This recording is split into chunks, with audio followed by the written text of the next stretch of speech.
বুকের দুধ খাওয়া মানুষ করলাম। আমি 8 থাকি যখন 7-এ উঠলাম, কি রেখুন কিসে 7 উঠে 8 থাকি যখন আমি 9-এ উঠলাম, তখন আমার একটা কথা মনে পড়ে গেল। কি পড়ে গেল? হ্যাঁ, কি পড়ে গেল? যে আমার তো বিয়ের বয়স পার হয়ে গেল। তারপর আমি বিয়ে করিনি, ওদের মুখের বিধি দেখি অবিকুল, ছয়ফুল আর তোর খান। অফিকুল গাই? হ্যাঁ, অফিকুল গাই? অবিকুল নাচিনি, কোনটা? যেটা আমার টাকা চুরি করে। ও, ওই অফিকুল। আর এই সবগুলো নাতির মধ্যে এই ভালো, এই স্যাংরা ফেরেস স্যাংরা। তো লক্ষ টাকা পড়ি থাকবে, আমি জীবনে বলাই গেল, কিন্তু একটু হাত নড়বে। এই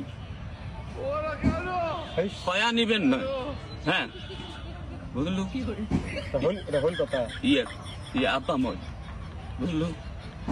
বুকের দুধ খাওয়া মানুষ করলাম।